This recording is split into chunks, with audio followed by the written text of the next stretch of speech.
আজি বিশেষকৈ সংবাদমেল আয়োজন কৰাৰ উদ্দেশ্যটো হৈছে যে যোৱাকালি কামাল আজাদ ডাঙৰীয়া BPF দলৰ চামচা তেওঁ প্ৰমোদ বড়ো ডাঙৰীয়াৰ ওপৰত বিভিন্ন অভিযোগ দাঙি ধৰিছে।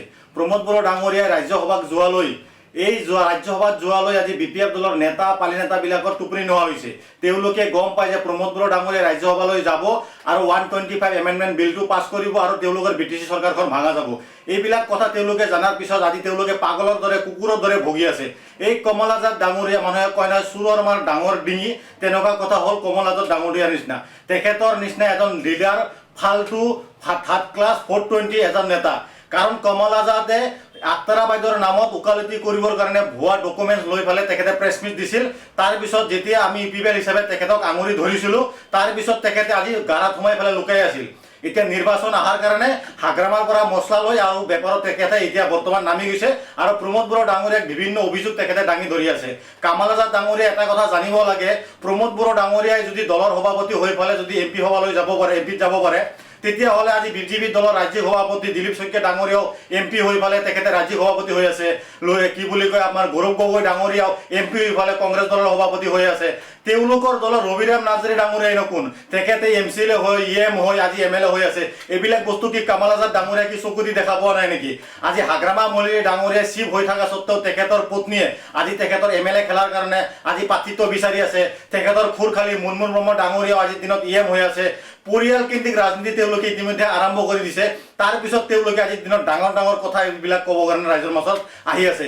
বিভিন্ন অভিযোগ আজিৰ দিনত UPPLৰ ওপৰত দি আছে। তেওঁলোকৰ টোপনি নোহোৱা হৈছে। কামাল আজাদ ডাঙৰীয়াই যেতিয়া নাকি BPF দলে চৰকাৰ চলাই, প্ৰমোদ বড়ো ডাঙৰীয়াই যেতিয়া নাকি চৰকাৰ চলাই আছিল, কামাল আজাদ ডাঙৰীয়াই উচ্ছেদৰ নাম লৈ পেলাই বিভিন্ন অভিযোগ মানুহৰ ওচৰত দি আছিল। দৰংগাজুলিত যোনটো নেকি উচ্ছেদ চলিছিল, তেতিয়া কামাল আজাদ ডাঙৰীয়াই সঘনাই গৈ পেলাই উপস্থিত হৈ পেলাই তেখেতে প্ৰেছ মিট দিছিল।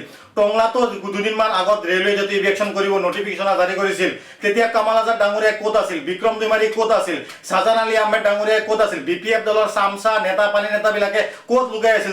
তেতিয়া তেওঁলোকে কিয় এদিনৰ কাৰণে আহি পেলাই ইয়াতে উপস্থিত হোৱা নাই? তেওঁলোকে প্ৰেছ মিট দিয়া নাই, ৰাইজৰ ওচৰত কিহৰ কাৰণে তেওঁলোকে থিয় হোৱা নাই? আজি ডাঙৰ ডাঙৰ কথাবিলাক তেওঁলোকে আজিৰ দিনত ছ'চিয়েল মিডিয়াত কৈ আছে। প্ৰমোদ বড়ো ডাঙৰীয়াৰ ওপৰত বিভিন্ন এলিগেশ্যন আনিছে। এইবিলাক কথাৰ একো ভিত্তি নাই, ভিত্তিহীন কথাবিলাক তেওঁলোকে আজিৰ দিনত কৈ আছে ৰাইজৰ মাজত। গতিকে BPF দলত যিবিলাক এনেকুৱা লিডাৰ আছে, সববিলাক আজি দালাল। তেওঁলোকে দালালৰ বাহিৰে একো নাই।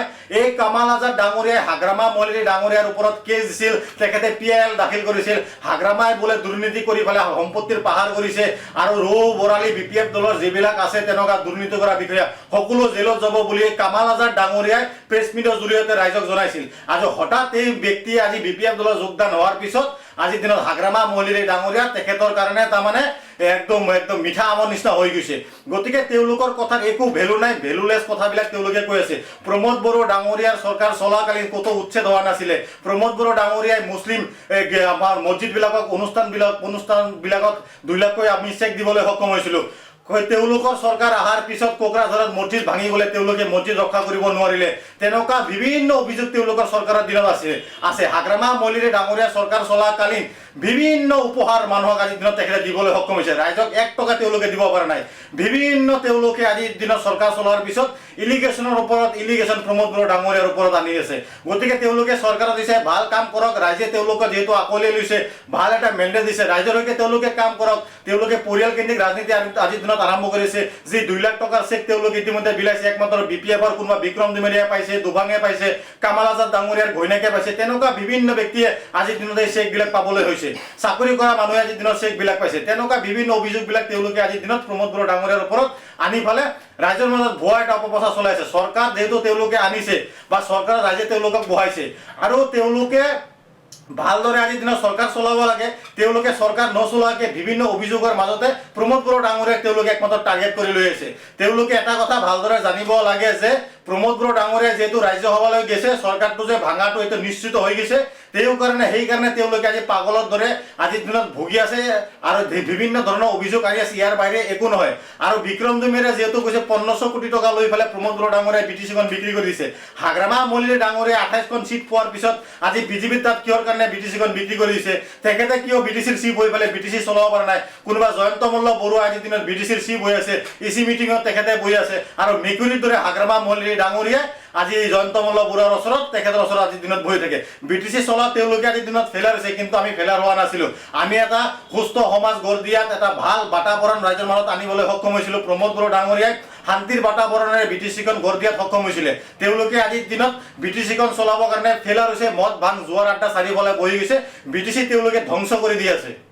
চাওক, তেওঁলোকে যিবিলাক অভিযোগ দি আছে এইবিলাক অভিযোগৰ একো ভিত্তি নাই। তেনেকুৱা যদি অভিযোগ দিব বিচাৰে তেওঁলোকে আগতে নিজৰ দলটোক চাব লাগে। তেওঁলোকৰ নিজৰ দলৰ সভাপতি হাগ্ৰামা মল্লিক ডাঙৰীয়া চিফ হৈ থকাৰ পিছতো তেখেতৰ ঘৈণীয়েকে আজি MLA খেলিব বিচাৰিছে। তেখেতৰ নিজা খুৰ খালি আজিৰ দিনত EM হৈ আছে। তেওঁলোকে যিবিলাক ৰাজনীতি আজিৰ দিনত আৰম্ভ কৰিছে, পৰিয়াল কেন্দ্ৰিক ৰাজনীতি আৰম্ভ কৰি দিছে। তেওঁলোকৰ দলতে ৰবিৰাম নাৰ্জাৰীনো কোন? ৰবিৰাম নাৰ্জাৰী MCA হৈ আছে, আজিৰ দিনত MLA হৈ আছে।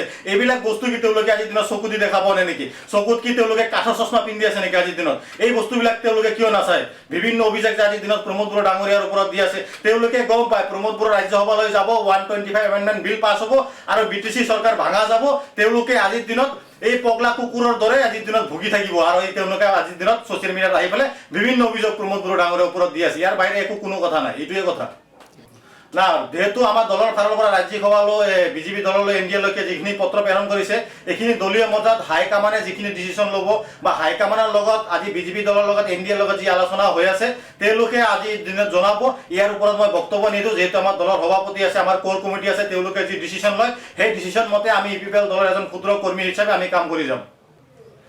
আজ আপোনালোকে দেখা পাইছে যোৱাকালিও নাথুৰাম বড়ো, এই নচলা পইচা এটা নাথুৰাম বড়ো ডাঙৰীয়াই প্ৰমোদ বড়ো ডাঙৰীয়াৰ লগত সঘনাই গাড়ীত উঠি পেলাই ফুৰা আছিল। এই নাথুৰাম বড়ো ডাঙৰীয়াক প্ৰমোদ বড়ো ডাঙৰীয়াই MLA বনাইছিল আৰু এই নাথুৰাম বড়ো ডাঙৰীয়া সঘনাই প্ৰমোদ বড়ো ডাঙৰীয়াৰ লগত উঠি ফুৰা আছিল। প্ৰমোদ বড়ো ডাঙৰীয়াৰ গাড়ীখন ৰাতি সদায় তেখেতে সপোনত দেখা পোৱা আছিল আৰু তেখেতে আজিৰ দিনত BPF দলত একমাত্ৰ জইন হোৱাৰ কাৰণটো হ'ল টিকেট কেন্দ্ৰিক ৰাজনীতি লৈ পেলাই। তেখেতে UPPL দলৰ পৰা টিকেট বিচাৰিছিল আৰু যেহেতু টিকেটটো নাপালে, আজি সেইকাৰণে টিকেট নোপোৱাৰ পিছত আজি BPF দলত গুচি যাই পেলাই তেখেতে প্ৰমোদ বড়ো ডাঙৰীয়াক জগৰীয়া কৰি আছে। নাথুৰাম বড়ো ডাঙৰীয়া যদি ইমানে দম আছে, তেখেতৰ সাহস আছে, BPF দলৰ পৰা তেখেতে টিকেটখন লৈ দেখাওকচোন। আচলতে তেখেতে হ'লে এজন গুৱাহাটীৰ পলিটিক্স কৰা ব্যক্তি।